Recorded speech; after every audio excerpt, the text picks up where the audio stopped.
அக்ஷய திருதி அப்படின்னா என்ன அப்படின்னா, சித்திரை மாதத்தில் வரக்கூடிய அமாவாசையிலிருந்து 3வது நாள், அதாவது வளர்பிறையில் வரக்கூடியது அக்ஷய திருதி அப்படிங்கிறோம்.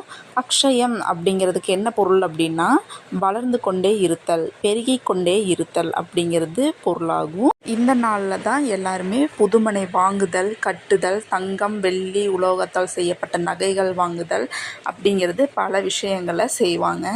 ஏன் இந்த நாளில் மட்டும் அது செய்கிறாங்க அப்படின்னா, இந்த நாளில் நம்ம என்ன செஞ்சாலுமே அது வளர்ந்து கொண்டே இருக்கும், பெருகி கொண்டே இருக்கும் அப்படிங்கிறதுக்காக தான் இந்த நாளில் வாங்குகிறாங்க.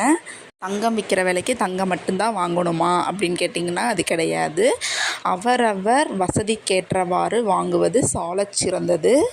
இப்போ உதாரணத்துக்கு பார்த்திங்கன்னா, மகாலட்சுமியின் வம்சமாக கருதப்படக்கூடிய அரிசி, கல்லுப்பு, விராலி மஞ்சள் போன்றவைகளும் நம்ம வாங்கலாம். தங்கம் மட்டும்தான் வாங்கணும் அப்படிங்கிறது அவசியம் இல்லை.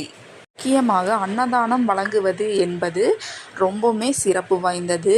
என்னங்க, அன்னதானமெல்லாம் பண்ணுற அளவுக்கெல்லாம் எங்கள் வீட்டில் வசதி இல்லை அப்படின்னா, ஏதேனும் ஒரு பறவைகளுக்கோ ஏதேனும் ஒரு விலங்குகளுக்கோ உணவளித்தல் என்பது சிறந்த காரியமாகும்.